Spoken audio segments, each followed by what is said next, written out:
நடிகர் திலகம் சிவாஜி கணேசன் அவர்களுடைய வெற்றி திரைப்படங்களின் வரிசையில் 1962ஆம் ஆண்டு வெளியான அற்புதமான திரைப்படம் தான் படித்தால் மட்டும் போதுமா. நடிகர் பாலாஜி எஸ் வாசன் தயாரித்த ஔவையார் படம் தான் அவர் நடித்த முதல் திரைப்படம்.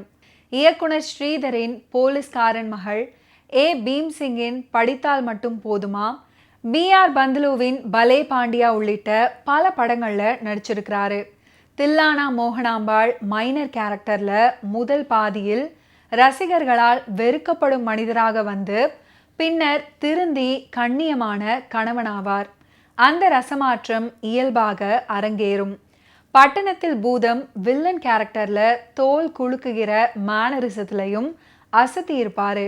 அதுதான் பாலாஜி.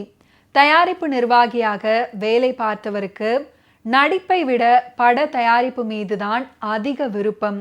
சாந்த் அவுர் சூரஜ் அப்படின்ற ஹிந்தி படத்தை தமிழில் அண்ணாவின் ஆசை அப்படின்ற பெயரில் ஜெமினி கணேசன், சாவித்ரி 2 பேரையும் வச்சு ப்ரொடியூஸ் பண்ணியிருக்கிறாரு.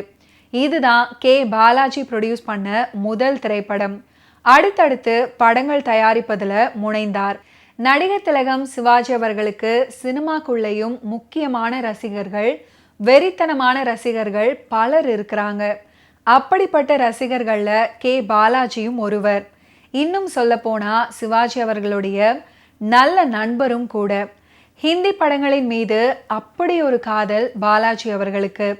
இவர் தயாரித்த பெரும்பாலான படங்கள் ஹிந்தி ரீமேக் தான். எங்கிருந்தோ வந்தாள், என் மகன், நீதி, தீபம், தியாகம் அப்படின்னு வரிசையாக ஹிந்தி படங்களை ரீமேக் பண்ணாரு. அது மட்டுமா, சிவாஜி அவர்களை வைத்து ஏகப்பட்ட படங்களை எடுத்திருக்கிறாரு. சிவாஜி அவர்களை வைத்து மட்டுமே சுஜாதா சினி ஆர்ட்ஸ் தயாரிப்பில் சுரேஷ் ஆர்ட்ஸ் பேனரில் 18க்கும் மேற்பட்ட படங்களை ப்ரொடியூஸ் பண்ணியிருக்கிறாரு பாலாஜி. அவருடைய தயாரிப்பில் சிவாஜி அவர்கள் நடித்த ராஜா திரைப்படம் மிகப்பெரிய வெற்றியை பெற்றது.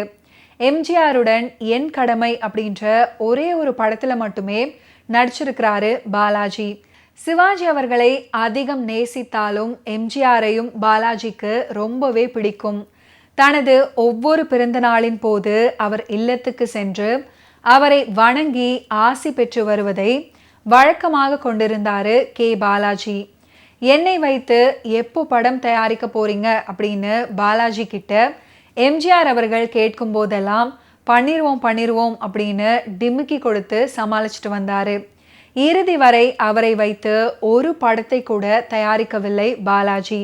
சிவாஜி அவர்களை வைத்து தான் எக்கச்சக்க படங்கள் கொடுத்திருக்கிறாரு. மறைந்து போன திரைப்பட பாடலாசிரியர்களுள் தனக்கென ஒரு தனி முத்திரை பதித்தவர் தான் கவிஞர் மாயவநாதன். விளம்பர வெளிச்சமில்லாமல் இருட்டுக்குள் புதைந்து போன சினிமா சித்தன். கேட்கும் தொகையை வழங்க தயாரிப்பாளர்கள் தயாராக இருந்த போதும் பணத்தை மட்டுமே குறியாக கொண்டு பாடல் எழுதாத பத்தினி பாடலாசிரியர். படித்தால் மட்டும் போதுமா திரைப்படத்தில் தன்னிலவு தேனிறைக்க, தாழை மடல் நீர் தெளிக்க, கன்னிமகள் நடை பயின்று வந்தாள், இளம் காதலனை கண்டு நாணி நின்றாள். இந்த பாடல் மூலம் அறிமுகமாகி தன் முதல் பாடல்லேயே தனி முத்திரையை பதித்தாரு. எல்லா பிரச்சனைக்கும் காரணம் அந்த மொட்டை கடுதாசி. அதை எழுதியது யார்னு பார்த்தா அது பாலாஜி அப்படின்னு தெரிய வரும். தன் உயிருக்கு உயிரான அண்ணன். வெறி பிடித்த சிவாஜி அவர்கள் வேட்டை துப்பாக்கியுடன் உண்மையை விசாரிக்க அண்ணன் கிட்ட போவாரு. அப்போது சாவித்ரி அவர்கள் தன் கொழுந்தனார் அவருடைய அண்ணனை கொல்ல போகிறாரோ அப்படின்னு பயந்து துப்பாக்கியை சிவாஜி அவர்களிடம் இருந்து பறிக்க முயற்சிப்பாங்க.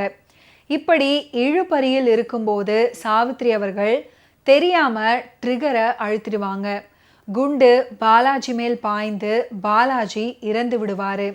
கடைசியில சிவாஜி சாவித்ரி போராட்டத்தில் ஆக்சிடென்டலாக யாரோ ட்ரிகரை அழுத்தி குண்டு பாய்ந்து இறந்ததாக சாவித்ரி அவர்கள் சாட்சி சொல்லி சிவாஜி அவர்களை விடுதலை செய்யப்படுவார். படித்தால் மட்டும் போதுமா திரைப்படம் பல தியேட்டர்களில் 100 நாட்கள் கடந்து ஓடியது.